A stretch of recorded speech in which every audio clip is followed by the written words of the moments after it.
Within the last few minutes, it's been confirmed that an 11-year-old boy has died after being shot in a Liverpool car park. A young boy on a BMX pulled up, stopped, took aim and fired 3 shots.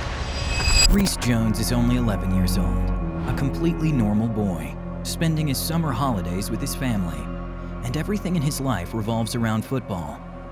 Even the last day of his life is all about his favorite sport. He goes to football practice and later, he wants to watch a game on TV. On his way home, he's kicking his ball in front of him as he walks.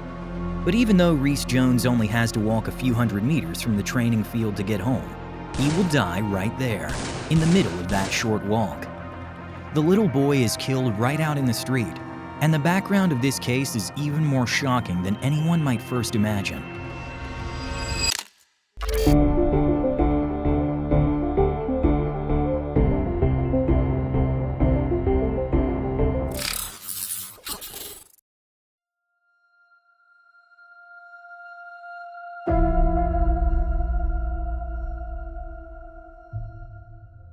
It's August 22, 2007, and for 11-year-old Reece Jones, life probably couldn't feel any better. In just a few weeks, he'll turn 12, and in a few days, he's going to start at a new high school. Right now, he's enjoying the summer holidays in Croxteth Park, a district in the east of Liverpool. The weather is warm, the sun is shining, and Reece is at what might be his favorite place in the world, the football pitch. He's been playing football basically since he could walk. That day, he was running a bit late. His mother Melanie gave him a ride to practice so he could make it on time. Thanks to her, he doesn't miss a thing. After training, Reece wants to leave as quickly as possible. That evening, there's a match on TV, England versus Germany. It's only a friendly match, but for Reece, it's must-watch TV. His coach offers to give him a ride home, but the 11-year-old declines. It's really just a short walk down the road, and on the way, he can keep kicking his ball around a bit. So Reece says goodbye to his coach and his teammates.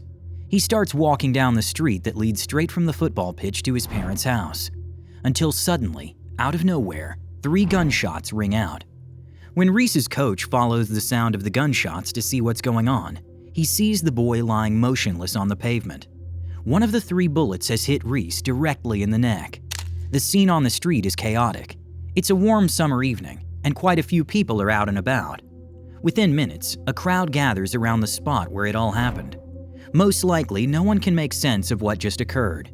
That someone, especially a child, could be shot in broad daylight, right in the middle of a quiet residential neighborhood.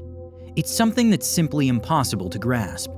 Someone runs to the Jones family's home to inform Melanie, Reece's mother. She rushes to the scene immediately, but by the time she arrives, her son is already drifting far away.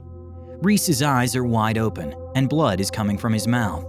Melanie Jones sits next to her son in the street holding him, trying to comfort him with her words. But she knows in that moment that her son will not survive this night.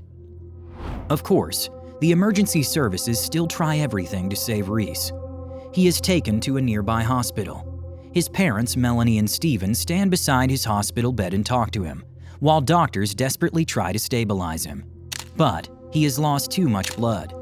At 8:46 p.m., Reece Jones is officially pronounced dead. And with that, the hunt for his killer begins.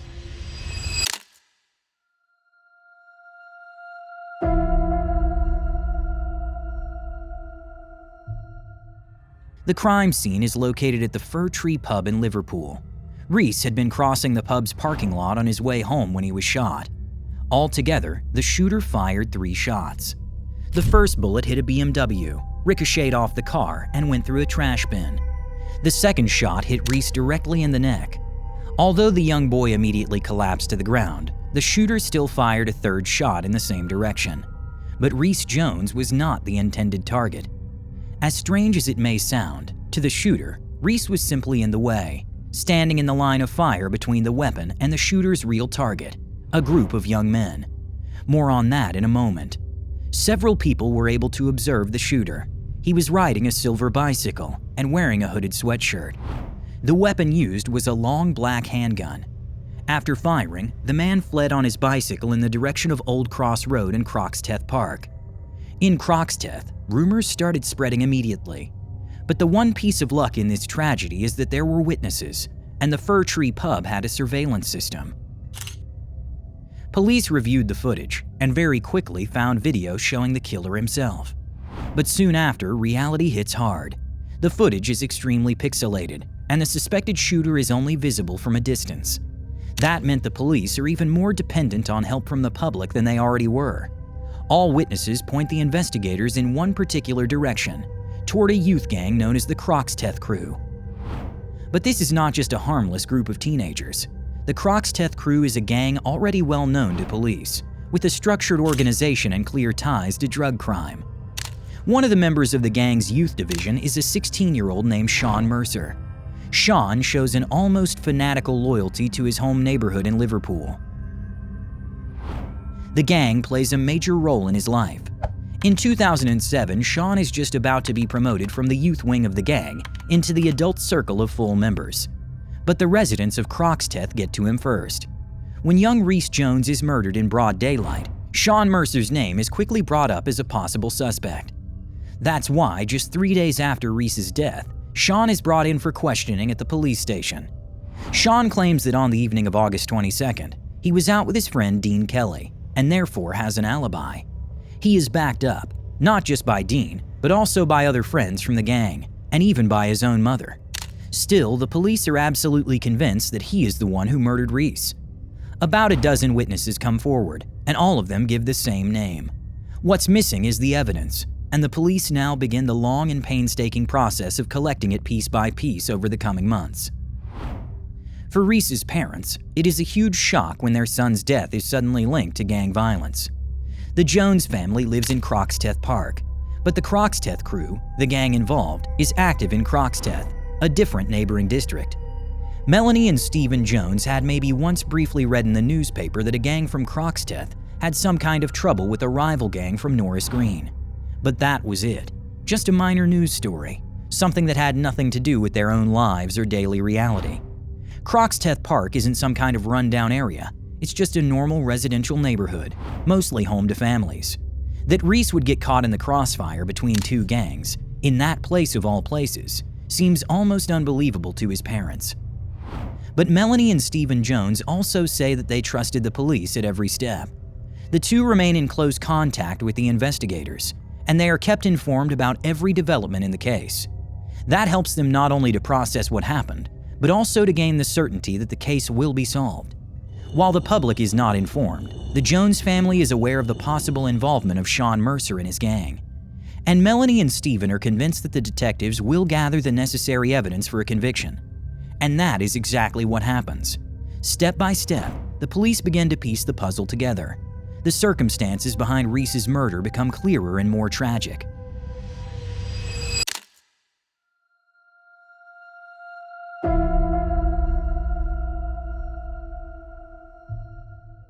Let's go back one more time to August 22, 2007, the day Reese Jones was murdered on his way home from football training. While Reese is still on the pitch, practicing penalty shots, there's already tension brewing just down the street at the Fir Tree pub. A few boys walk into the pub. They're members of the Strands, part of the Norris Green gang. Among them is a young man named Wayne Brady, who also belongs to the Strands. And Wayne has become a serious target for the rival boys from Crocky, even more so than usual lately. Why? Because Wayne is dating Vicky Smart, a girl who lives in Croxteth. In gang logic, that means Wayne has taken one of their girls. As payback, Wayne has already been shot twice by the Crocky crew. And now, he and his fellow Strands are bold enough to walk into a pub located in Croxteth Park, which again, by gang logic, is Crocky crew territory. To the gang, this is a clear provocation, and it becomes their declared mission to chase Wayne and his friends away from the Fir Tree pub. If necessary, even with weapons. And that's exactly what happens. The boy wearing a hoodie rides up on his bike and opens fire. By that time, Wayne and Vicky have already left, but two members of the Strands are still standing in the Fir Tree pub parking lot, right at the exact moment that Reese Jones is walking across the lot on his way home. The guy in the hoodie fires in the direction of the two gang members, but he doesn't hit them. Instead, he hits Reese, right in the neck. After firing another shot, the shooter rides off on his bike. and police are convinced that the shooter is Sean Mercer. But in order to charge him, they need solid evidence, and at the crime scene there's nothing left behind. No murder weapon, no suspect DNA, nothing at all. It was essentially a textbook drive-by shooting. So the police go undercover, investigating in the Croxteth crew's inner circle. At the same time, Reese's parents begin to increase their public presence in the media. The police are hoping that the grieving parents might reach the conscience of someone close to Sean, and that under public pressure, someone who is protecting Sean Mercer might finally break. This is, of course, incredibly hard for Melanie and Stephen, but they know they're doing it for Reese, and that makes all the pain worth it. It takes a few months, but this tactic starts to pay off. On August 22, 2007, Sean Mercer rides his bike to visit a 15-year-old boy named Toby. For legal reasons, and to protect his identity, his real name has not been released, so we're using a pseudonym. Toby is also a member of the youth wing of the Croxteth crew, and he lets Sean in right away. From Toby's house, Sean calls together more members of the gang: James Yates, Nathan Quinn, as well as Gary Kays and Melvin Coy. Gary and Melvin are already adult members of the Croxteth crew. Together, they all sit down in Toby's bedroom and plan how they can cover up the murder of Reese Jones.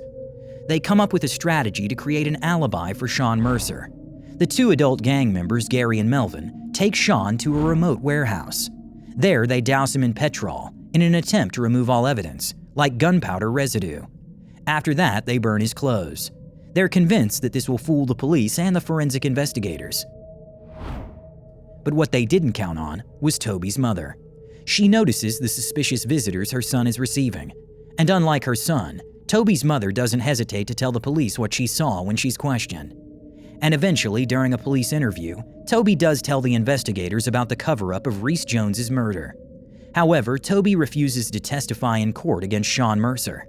Once again, it's his mother who saves the prosecution's case. Even though it could potentially put herself at risk, Toby's mother agrees to testify in court against Sean. She repeats what she already told the police. She explains how Sean and the others were at her house on the night of August 22nd. Security camera footage and GPS data from the gang members' phones also confirm that they were at the warehouse. In addition, the murder weapon is found in the possession of another gang member, one whose name has not been made public. This young man tells the court that Sean Mercer came by about half an hour after the shooting, gave him the gun, and asked him to hide it. Technically, this boy could be charged with illegal possession of a firearm, but the court decides to grant him immunity in exchange for his testimony. When the trial against Sean Mercer finally begins at the end of 2008, Reese's parents are more than relieved, especially because those who helped Sean after the murder are also being charged.